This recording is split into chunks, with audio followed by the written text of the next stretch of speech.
From the blind eternities to your favorite local game store, welcome to Planeswalker Radio, your ultimate source for all things Magic the Gathering. Whether you're slinging spells at Friday Night Magic, brewing the perfect deck, or just diving into the lore of the multiverse, we've got you covered. Join us as we explore the latest set releases, wild deck techs, and the stories behind the cards we love. So grab your deck, shuffle up, and get ready to ignite your spark, because this is Planeswalker Radio. Here at Planeswalker Radio, we love turning cardboard sideways and slinging spells, and it's important to us that the place we choose to do that is fun, relaxed, and professional. That's why we choose to buy our cards and accessories at First Play. Their showroom staff in Calgary, Alberta are some of the best in the business with decades of experience. They're always able to help us and members of the community find exactly the correct cards to add to our latest decks. Don't live in Calgary, Alberta? Not to worry, they ship Canada-wide. Check out their website at firstplayer.ca for Magic the Gathering, Pokemon, Lorcana, and the accessories to protect your cards. First Player, the heart of the gaming community in the heart of Calgary, Alberta. Find their website linked in the description below. Don't go anywhere, the show is about to begin. Welcome back, ladies and gentlemen, to Planeswalker Radio. I'm Reuben, coming to you from the second fanciest chair I think I've ever sat in, with Jocelyn from First Player. I'm Jocelyn, technically president of First Player. Really, just a big old Magic enthusiast. I just have always enjoyed playing card games and Nice. really just wanted to bring some fun play to the community, starting from really our living room and our bedroom at home, and now in this wonderful building called Shed Point, and this weird room for wrestling. And we I don't know if we've actually really mentioned the people within Nerd Home will know like First Player's location, and you can Google it, but like they have their own store and stuff like within a larger complex, and it's we come and play Magic on Fridays, and there's always events going on and stuff, and it's like kind of a really cool building. It's like Oh, for sure. It's one of the neatest places I've ever seen. All the rooms are kind of theme different. So, right down to I mean, this one called Stu's Dungeon, to, our boardrooms, which they have fancy names for as well. And the library, which is really named, other than the fact that it's pretty quiet in there. and there's I like assume that's why it was there's like named 3 big, books but in there. the coolest, wallpaper ever. So. Yeah. I don't know. It's a really neat building. Lots of businesses in here as well, It's too. always So, changing as well, which is kind of cool. absolutely. Yeah, it's a pretty sweet building. Yeah, wicked. Okay. Let's start at the beginning. So the beginning of Magic for me would have been back in the original Innistrad era. That's when I started playing. The first packs I ever opened, which actually would be Modern Masters 2013. Whoa. The first one, Tarmogoyf all the way back when Oh it my meant something. goodness. I didn't know it, Crazy. so way easier. Yeah, and just went on from there. I started with Pokemon, to be honest. I was a big fan of Pokemon all life. Yeah. I had a lot of collection. Just went into Magic full force after that. It was kind of hook, line, and sinker. Love the interaction.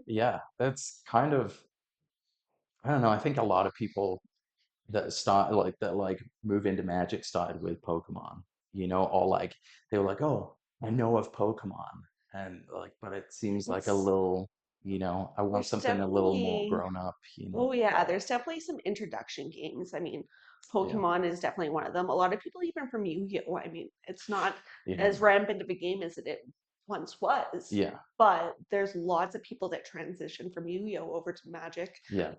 Million Star Wars games out there. Yeah, there's so many like card games of Dice franchises that Throw, we you know have, and love, and oh it's yeah, like, yeah, it's a good time yeah, for playing yeah, games. Who doesn't have some fun with some yeah, friends and exactly. relax and have some laughs? It's great. Yeah, it is great. Let's talk about some of your experiences in Magic, like best experiences, worst experiences, anything really prominent that comes to mind. So for me, my best experiences of playing Magic really are those games that everyone has that moment where they're kind of in the spotlight. They're like, "Yeah, this is my game. I'm going," and Yeah, then all of a sudden it changes, and everyone has that moment. Well, everyone's deck kind of does the thing that they're looking for it to yeah. do. So many people Those build their games are decks for that. very like few and far between, honestly, where like everybody gets, kind of a great, There's such a good time, yeah, and I mean it depends on the players too. yeah, Back to that rule zero if you want it. Are you here to have that game? You want to see everyone because some people do. They're only going to have fun if they win that game. yeah, Some people love to play that way, and other people just are out there to see what happens. And yeah, I'm definitely one of those yeah. players. Definitely one of those players. So I find for me, I don't really have worst experiences. Hmm. More that moments where I'm unhappy with my build, or I thought something was supposed to go a certain way and was like going to do the playoff, Yeah, and it doesn't. yeah, And I'm like, this didn't work how I meant it to be. yeah. That's I get hard on myself. I've absolutely had those experiences as well. Yeah. It's kinda heartbreaking when you've like put so much effort into it and it doesn't really pay off in the way that you think it should. But I think that's when yeah, people would think I'm salty, is yeah, those moments, because I get so, I'm like, yeah, it's disheartening in that moment where you're like, oh, I didn't get there. yeah, But then it also is a moment to learn from it and yeah. change it around and be like, okay, that didn't work, but how do I make Absolutely. Have you ever done like competitive play? have a lot when I started out? So when I started playing, I was just playing 60 card kitchen table magic, really. Nice. And I played modern for a while. Before Pioneer was a thing. I have played a little bit of vintage, but I'm Okay. not big in the win. Yeah. I'm really more of a social gamer often, so I like that sit down with my friends. And Yeah. again, everyone gets that little Yeah. moment. I'm not there, but sometimes I like competitive play in Yeah. limited, A little spicy. because limited is probably one of my favorite ways to play. Really? Okay. Yeah, I did not know that. That's interesting. then I get competitive. Yeah, then you have all the rights to get competitive. Speaking of sitting down with friends and stuff, we have Mystic Maidens going on. Yeah. Like, if you just want to talk about that, I think it's a really cool idea as an outsider in that, but like, Yeah.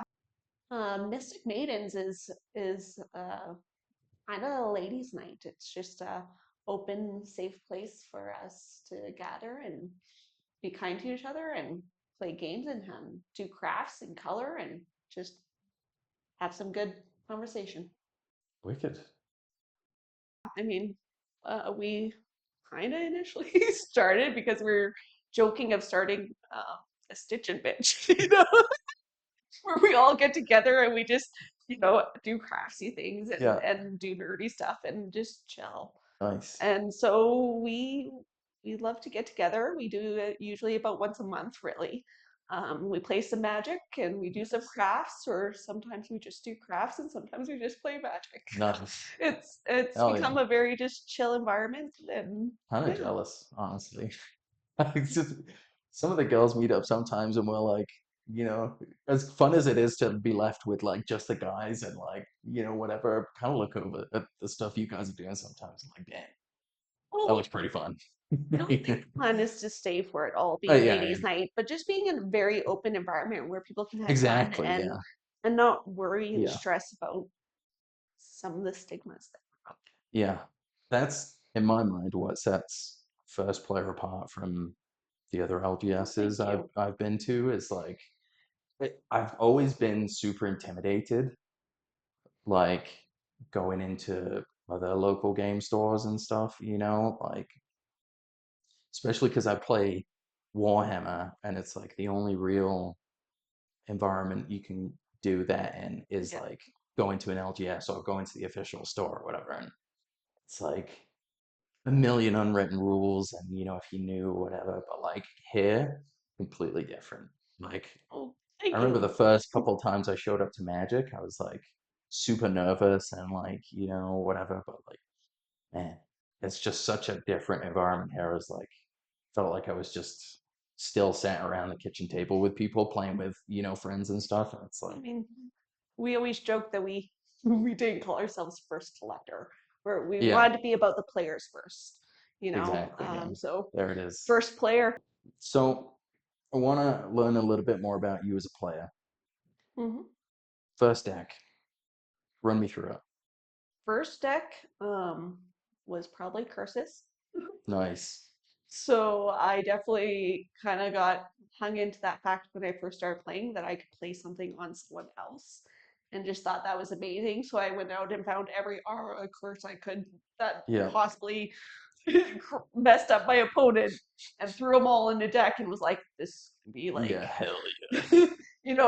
the player that does whatever wrong or Yeah. starts, you're like, oh, you're picking on people, you need to be cursed. Like throw them Nice. all out there and just get a That's full on awesome. person. So what format was that? That would just be kitchen table, like Yeah. 60 card standard kind of stuff. Nice. Then I would go into probably I had a squirrel deck because that started out with 60 card too. That's morphed over the years. So it went from squirrels 60 card into like modern and then into Canadian Highlander. And then they finally started making Whoa. some squirrel commanders. Toski came out and Yeah, so Chatterfang, yeah, everybody else. exactly. Yeah. So I jumped that in and went to commander.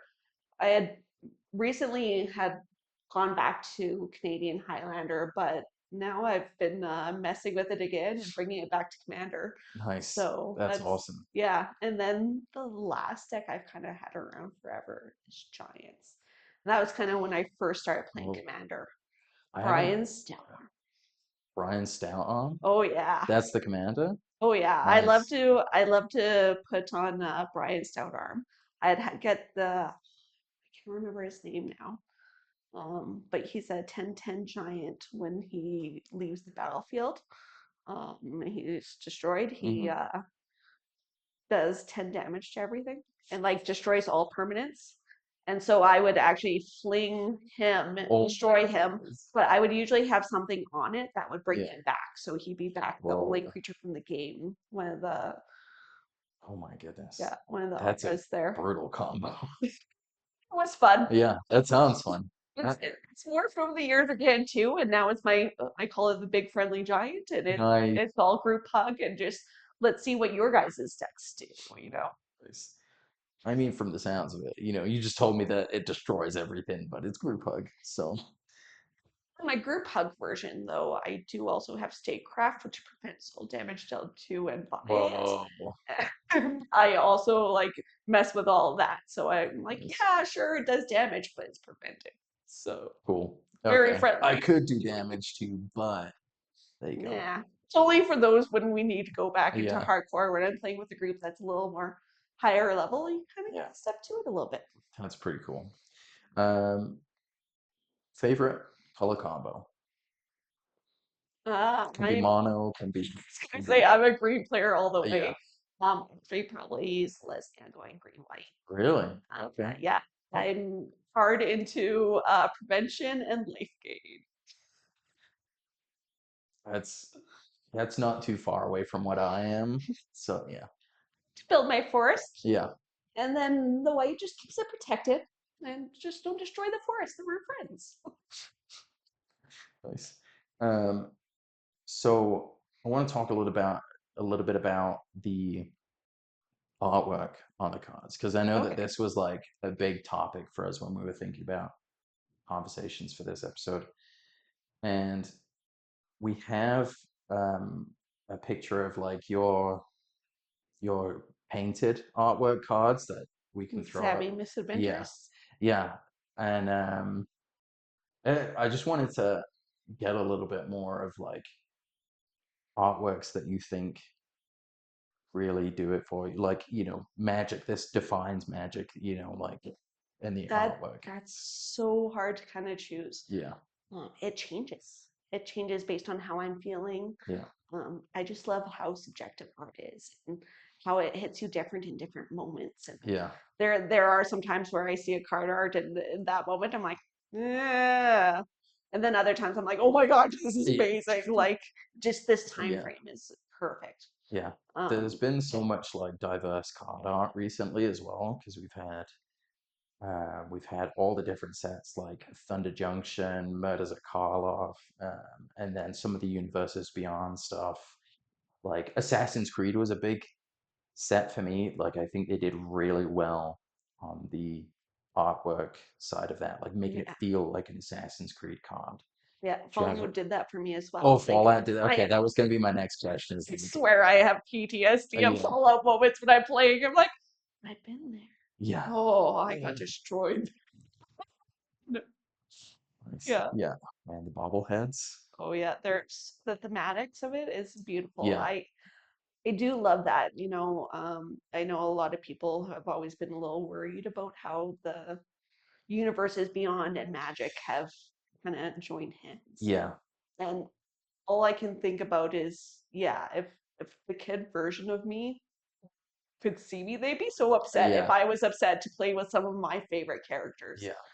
And that's kind of the beauty of it. We kind of each get to do our own little theme, Exactly. our own little loves. And Universes Beyond was my introduction, the Warhammer expansion, not expansion, Warhammer release, and I remember seeing the Night Ravager card. I think it's like a Titan.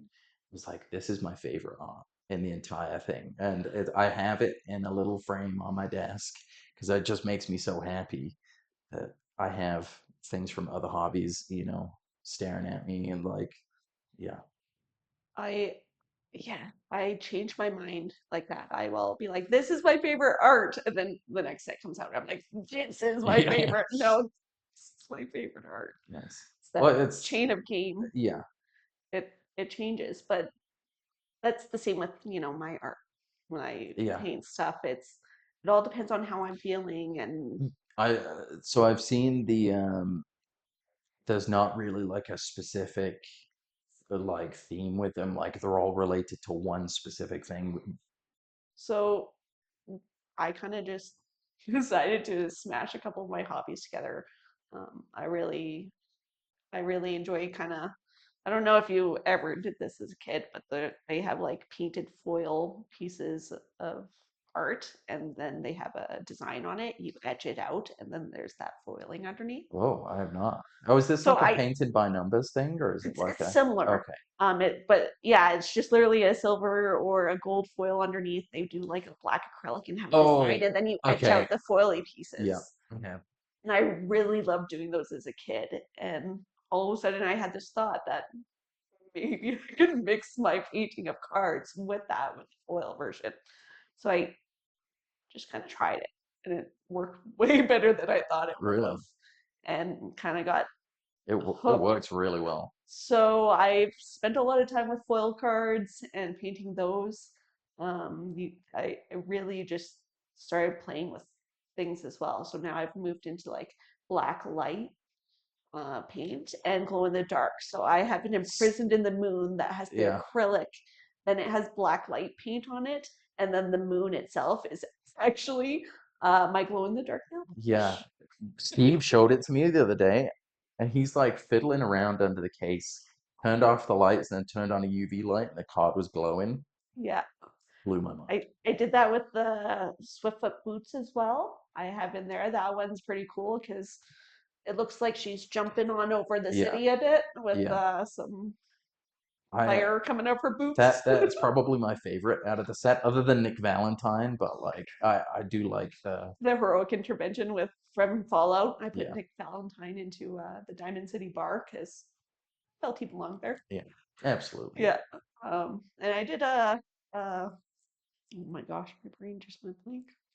Talker. An altar of dementia, and that was Dumbledore, and he's pulling the Yeah. memories out of his His brain noggin. and Yeah. gonna put them into the cup and dive probably with Harry into them. Yeah. Man. Great scene. Oh yeah, Yeah. just just dark. Yeah. Okay, let's go there. I, Pull out the memories and go I into the love deep. that it's dementia card as well. It just works, like Yeah, I did another altar of dementia actually. That one was actually sold before I could even put it in the case, oh really? unfortunately. But if you go to my Instagram, you can see it there. And I really love that one. You kind of see some bricks in the background, and it looks like the mind is being slowly pulled away into Whoa. like twists I and have to go such. and check this out It's after the it's episode one of now. my favorite pieces in my Yeah. own. So I really love that. Wicked. Yeah. Awesome. What's your inspiration? For like Painting. creative inspiration for Oh, painting. creative inspiration, Bob Ross, easy. Who doesn't Who who doesn't doesn't love? want to say Bob Ross is their inspiration? I Yeah. mean, he inspired everyone to be okay with their little mistakes Happy and little accidents. Yeah. little accidents. Not all accidents are bad. They're places to grow and Yeah. change. And if you don't like something in the way it looks, you can change it. Man, It's up to you. that's awesome. I used to get up at 6 o'clock in the morning To watch it. if it's yeah, like on a school day, and I would go and watch Bob Ross in the morning, and it Yeah. just set me up so right for the day. Oh I yeah. was like, man. I Fun think fact, he was a drill sergeant, by the way. So like, that's even better. yeah, I think during COVID, we went through just on YouTube alone. We just had Bob Ross playing in the background for I think it's 3 months awesome. straight. Yeah, Every day for a while there. I was just soaking it in. It was so good. it's great how like how much he affects not just people's artwork but people's mood as well. He's Absolutely. just such a chill, cool guy. Yeah. I think we all kind of aspire to have that composure and that kind of view on life.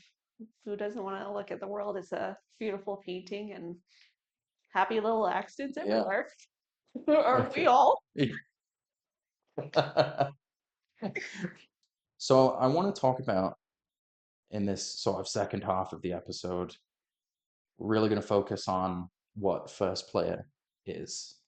For sure. So it's we know it's an LGS, but I would like you to go into detail about whatever. Whatever.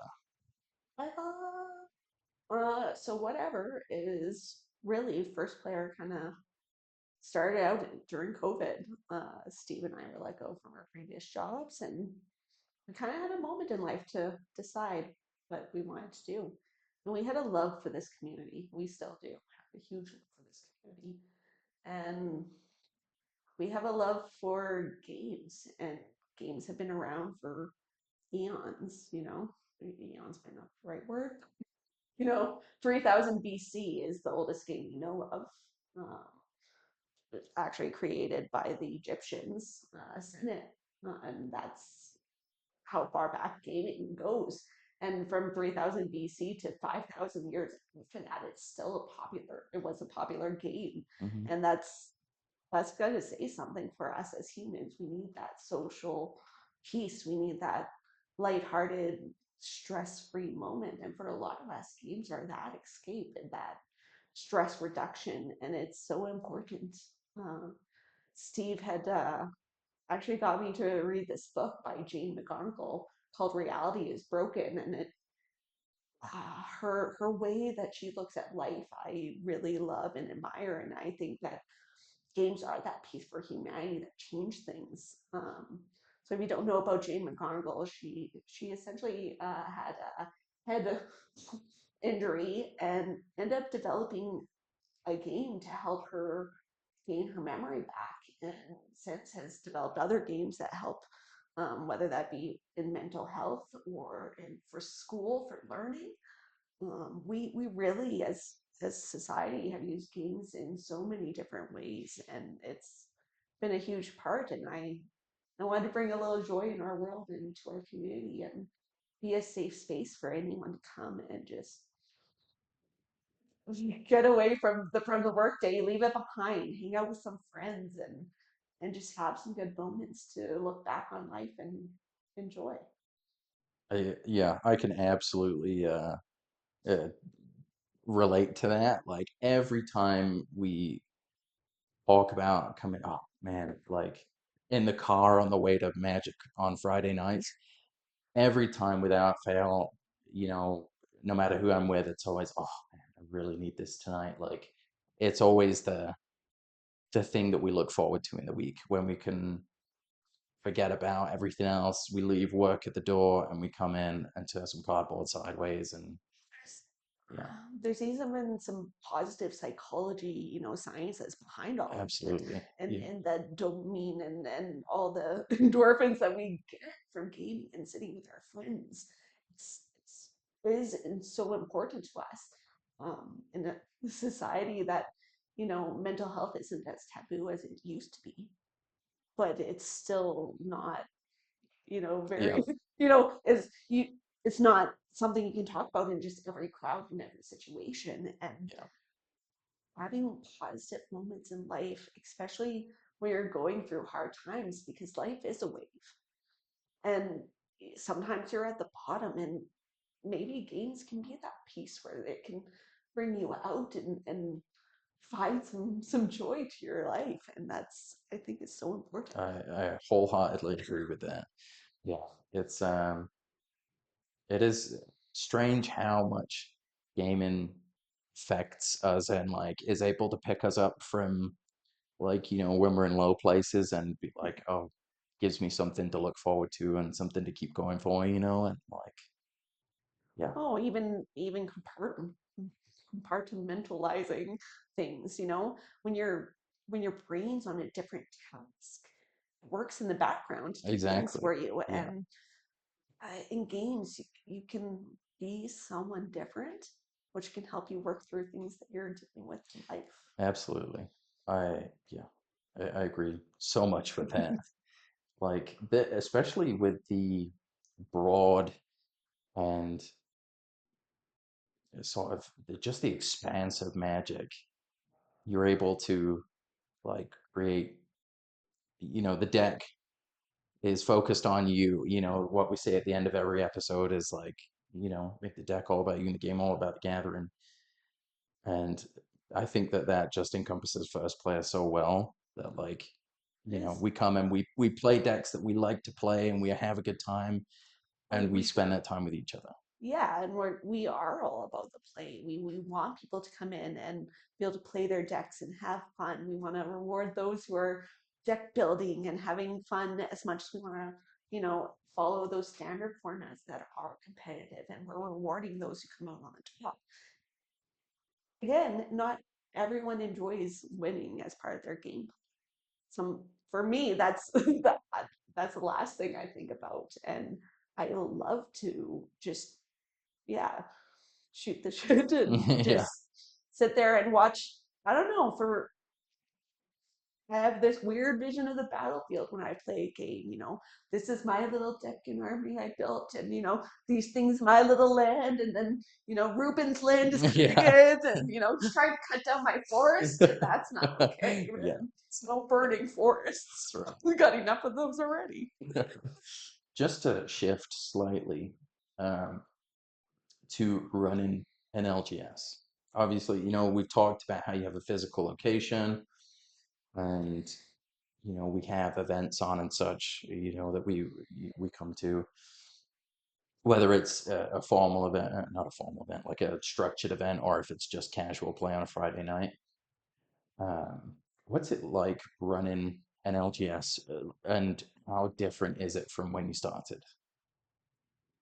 Huh. That's an interesting question. So, running an LGS, I think a lot of people may believe that it's just playing games. Um, I think of it a lot more as similar to a librarian's job. We often joke that we have our own Dewey Decimal Code for how cards are sorted in the bank. Nice. You know, everything has its spot, and it's actually a very accurate, meticulous kind of job to have. um, from grading a card, looking at it to be able to be like, oh, this is near mint to this is moderate Yeah. play, and wanting to ensure that, yeah, we're about the players, but if someone orders something near mint, I want them to have that card near mint. I don't know if they're still a collector. They might still want to, put it away. Or maybe they just take pride in having a deck that's all near mint. And, Yeah. some people love when to be that person that puts that damage on Yeah, that card and be absolutely. like, I love this card that much. Yeah. Even the It's even the rough cards need a home too, exactly. So it is very detail oriented, and I think that's one of the biggest probably misconceptions of running an LGS, or at least my LGS. I can't really, I guess, Yeah. speak to everyone else's.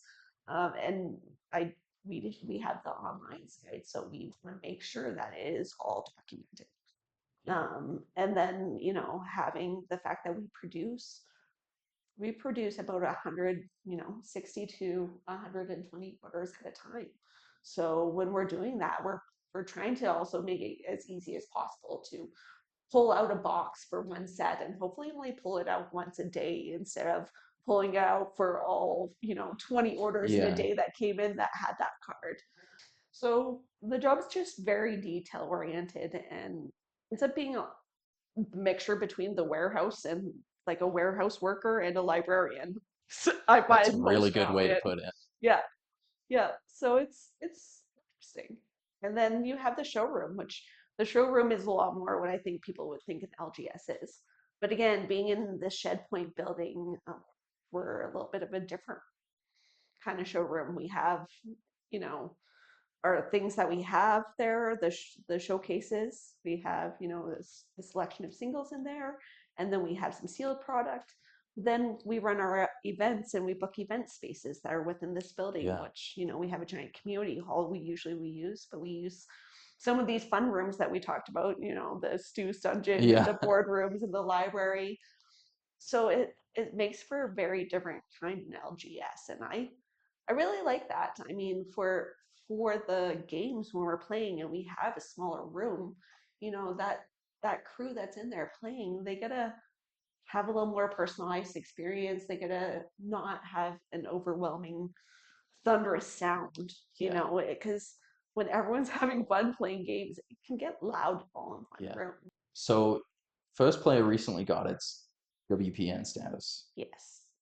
and I know that was a big milestone for First Player. Oh, for sure. Where do you see it going from here? Well, where I always see First Player going and where it may go, I mean, I'm always open to the change because I think when you close yourself off to change, that's when things kind of don't work out and you kind of Absolutely. stunt your own growth just by, Yeah. adhering to go, no, this is what we are meant to be. So if I had held to that from the beginning and being like, First Player is meant to be this, I would never be in this building. I would never had that awesome opportunity to have a warehouse and a showroom and, do it this way. And I would not want to cut myself off from the ability to do something far crazier, greater. My biggest hopes is we get to do more events like our Fallout event. For those who don't know, That we was so decked good. out the community hall. We made it look like a wasteland. We kept everything in character and had little extra side quests and Yeah. baubles and things that people could do. And That was that's my what I favorite like. event. That Oh was yeah, so good. I like making things an adventure, having fun, and what better way than just keep going more into that adventure. So I'm here to see what the community wants to do with First Player because we're about the community. And so let us know what you want to see us do, and we'll see if we can take us all there. Wicked. So just to keep yourselves up to date with the latest news from First Player, link in the description to their Discord and the website and our Discord. Just want to touch on one last thing. Advice from you to the community. Just words of wisdom, distilled knowledge, whatever you want to throw out. Be kind to each other. Be kind to yourself. Take things one moment at a time and look look for the small things in life because those small things are always much bigger than we think. So take care of yourselves and be kind to each other. That's all I really got. Wicked. Couldn't have said it better myself. As we always say at the end of every episode, keep the deck about you and the game all about the gathering. See you next time. Happy gaming out there.